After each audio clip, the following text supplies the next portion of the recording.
Mental masturbation digs down, deep down, down, down into the deepest depths of the who, ha, ha, who, ha, ha, ha, ha, ha, which can only be efficaciously triangulated from within the singular cellular nexus of the Ungnab Hoobagoo Bam Bam reliquary, where the mentally masturbatory fairies tenderly scrape the landscape and massage all the mirages. They finger and knuckle from hither to yon and diddle everything in the middle. They knead the knob and lube the goob and sift the grit, and tender things are brewed.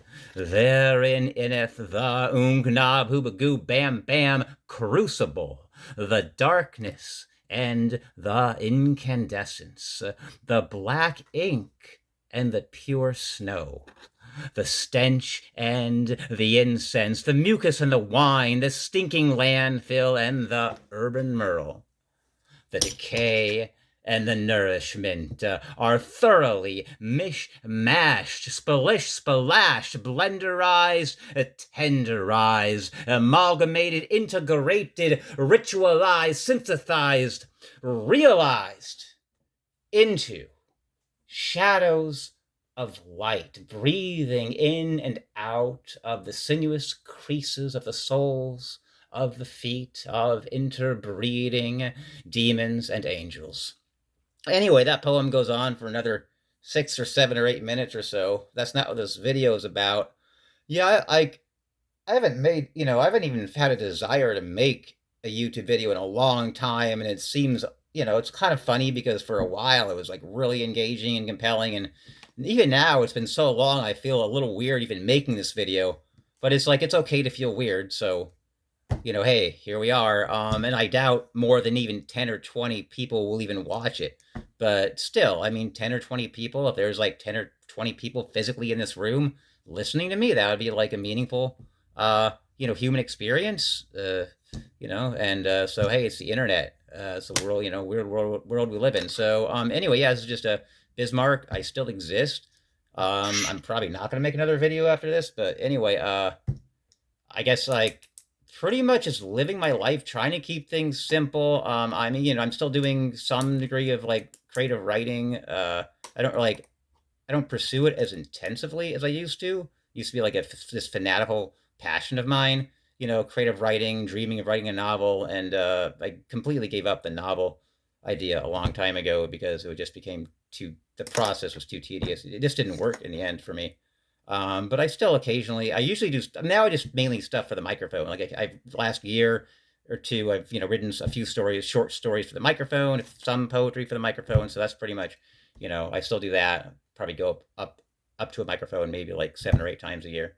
And, still living in Alaska and mostly enjoying that. A lot of my life though has been limited by like a lot of chronic health problems. And so,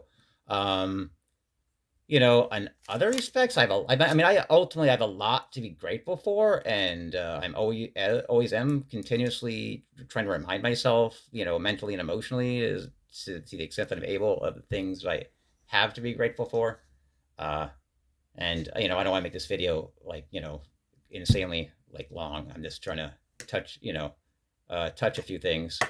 But anyway, so one thing I want to discuss is like fluoroquinolone antibiotics, which is like might seem like out of left field, but for me, it's a pretty significant thing that exists in the world because like for a long time, my body has had a tendency for tendon pain, like for tendon overuse injuries. I don't know why. I assume there's some genetic, epigenetic cause and maybe some environmental factors all, converging. But like, my body's just had a history of some connective tissue pain, mostly tendons, and so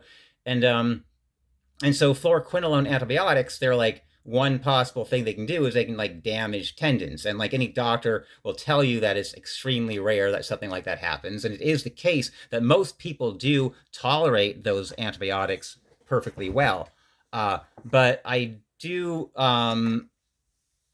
but I do, but when somebody does not tolerate those antibiotics, things can go really, really bad. Like for me, I'm only mildly injured by them because it was just an eye infection that I had in December, and so I was only exposed to a very small amount, like maybe like about 10 milligrams of floxacin went into my eyes.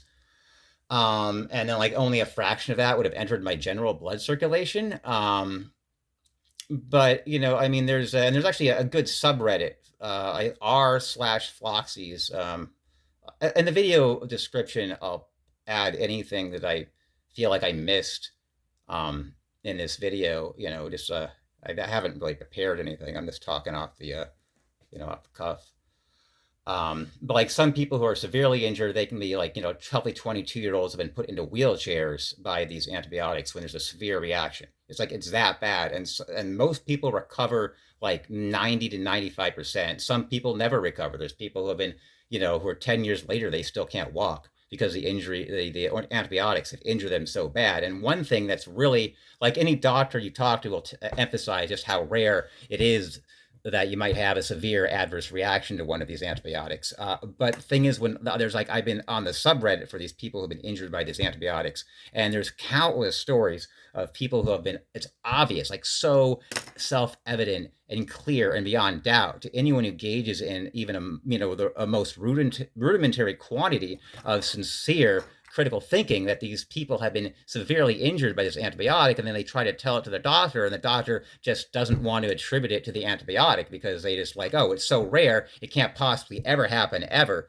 and it's crazy, like the how severe injuries and symptoms people can get, and yet not, and have be gaslit or ignored by their doctors, so I have no doubt that since there's so many people injured by these antibiotics who are completely ignored by doctors, like then their cases do not enter the official literature. And so the actual official literature is inevitably going to understate the degree of risk, the likelihood of injury from these antibiotics. So it's not going to be as rare as doctors think. And one other factor is the severe reaction it's often immediate, but sometimes it can be delayed by weeks or months. Even in the black box label that the FDA includes in some of these antibiotics, it states that the reaction may be delayed by as much as several months. Nobody understands why, because no one understands the actual cellular mechanism at work that in fluoroquinolone toxicity. But even the FDA acknowledges, there's been so many people whose lives have been destroyed, literally destroyed, by this class of antibiotics. So like the FDA had no choice but to finally acknowledge it, and they observed that many times the reaction can be delayed by months. So like some patients, some patients will not even connect the dots. So have this manifestation, these widespread serious symptoms, either connective tissue, mainly tendons, or neurological. They can also damage the nervous system severely. And then like the patient might not realize it was the antibiotic. And so it's like, so for those like two reasons that I just articulated here, I think the actual risk of fluoroquinolone injury, fluoroquinolone toxicity, is inevitably significantly higher than is going to be reported in the official literature. And then also in that, and most doctors don't actually receive much training specific to this family of antibiotics in their, education, and they haven't done their own personal research into it, and they have their own prejudices and preconceptions and emotional biases, because doctors, at the end of the day, although they have more information about many medical topics than the average person, at the end of the day, they're just human beings. So they're going to be flawed. There's going to be biased. And no information source is perfect. I mean, doctor is a source of information. ChatGPT is a source of information. Primary scientific literature is a source of information. Reddit is a source of information. Reddit's my personal favorite because I can just talk to people and their lived experience and hear about that.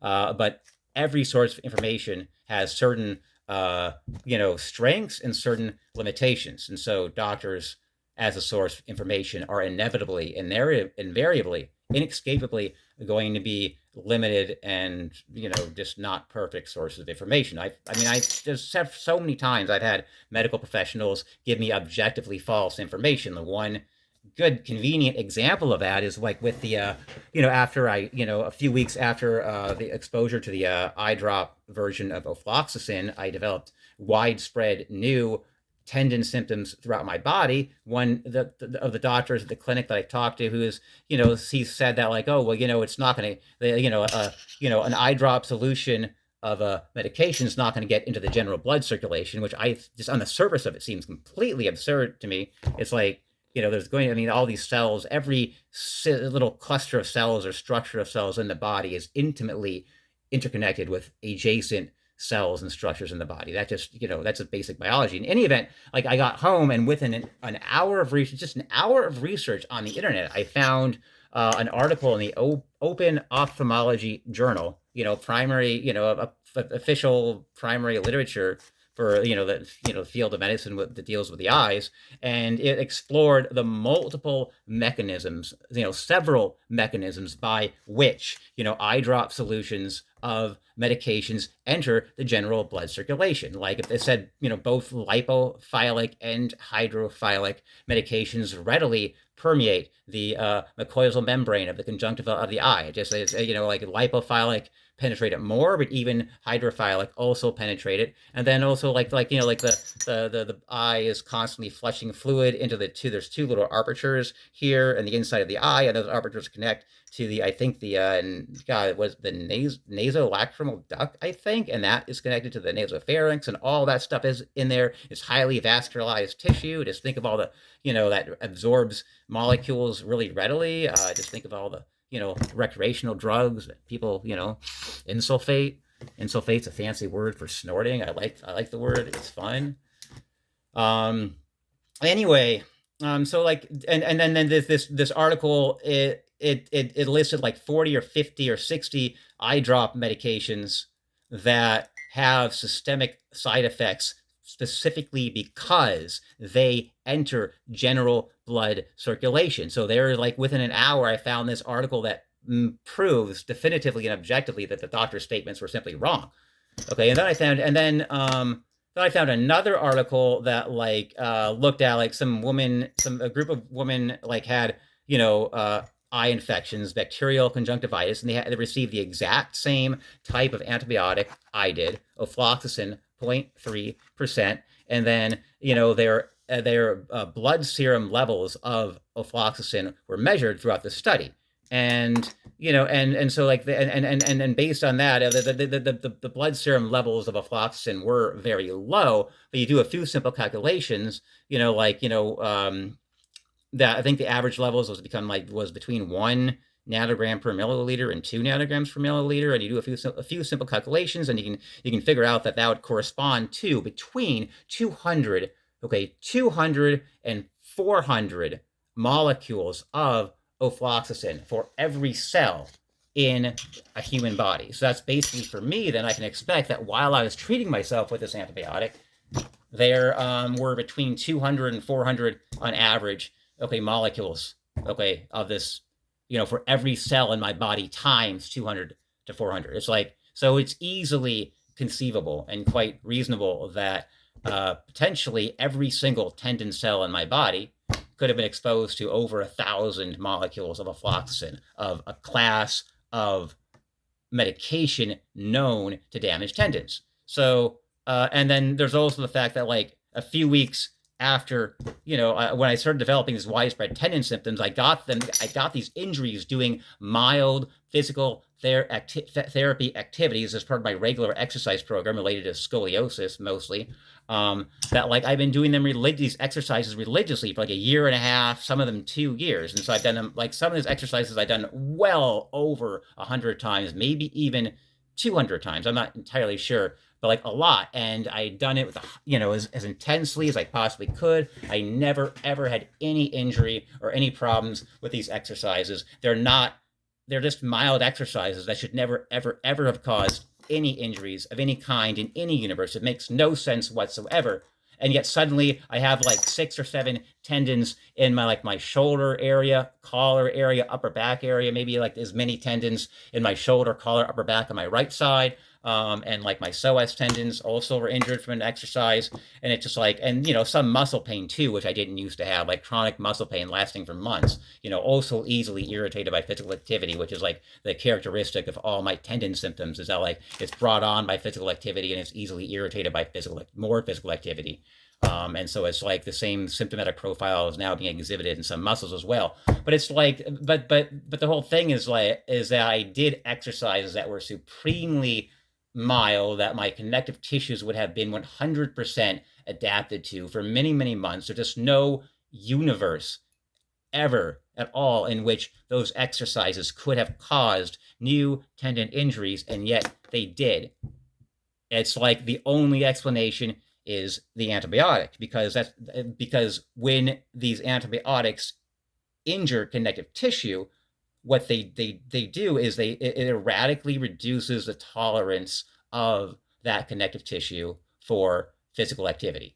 That's like the same pattern you see over and over and over again in anyone you meet who's had a severe reaction, okay, in their connective tissue or in their neural or in their nervous system from these antibiotics. It's like this, you see the same thing over and over and over again, where the only thing all these people, like dozens of people I've talked to online, the only thing they have in common is exposure to a fluoroquinolone antibiotic. So it's pretty clear cut in my mind, okay, what the cause of my new symptoms is. And yet doctors like the doctors I've talked to are just like skeptical and unable to like even seriously consider it. It's like they don't want to engage their medical professionals. They have all this advanced scientific medical training, that they don't seem to understand the basic principles of critical thinking, and they're just like, I don't know, they seem intellectually lazy and to function according to biases and preconceptions, and it's just like another form of emotional reasoning, but they have the aura and social status of being doctors. And so it's kind of actually, it's pissed me. It's been frustrating. It's frustrated me. It's made me angry. I strive to like have a broad perspective and not be devoured by resentment, but like resentment always to some degree keeps coming up. Like day-to-day activities, this really mild activities like driving my car or cleaning a pot are more difficult now because of the pain. I mean, I'm grateful I can walk. I'm grateful I can drive a car, and that I have a lot of friends to hang out with. And, I've been going for walks in the forest, and, I mean, I can still do day-to-day stuff, but it's like life is, so much more trickier than it was. It's rougher than it was. And, I can't work out anymore. I can't do my scoliosis exercises. I mean, that sucks. I definitely am entitled to complain about that one. Yeah, so yeah, this video kind of went on long. So, yeah, if you weren't expecting me to rant about this, like, very specific problem, in my mind, it's a systemic problem in the way medicine is practiced, I apologize. But it's still a life update, because obviously this whole struggle with my new chronic pain symptoms and physical limitations is like a big part, like 51% of my life, I would say at this point, because it's like it has limits me so much, and it requires just like ongoing, just like really trying to take it easy and take care of myself and do further research to the best of my ability into ways that I might be able to help myself. And so I mean, I think it's pretty viable, legitimate life update. Overall though, I'm keeping my myself, my mentally and emotionally. I mean, there's definitely, the roller coaster moments, but overall I'm, taking care of myself. Anyway, I wish you all many blessings you didn't even know you wanted. Remember that the solution to reality is always just more reality. That was like an old one-liner I had from a long time ago, that like I just found, rediscovered. I'm like, huh, yeah, that is like the kind of thing that I used to say a lot. Anyway, yeah. Anyway, I wish you all well, and I hope I wish, yeah, whatever. I'm just good, general well wishing. Whatever words I'm not thinking of right now, fill in the blank. Okay, all right. Bizmark out.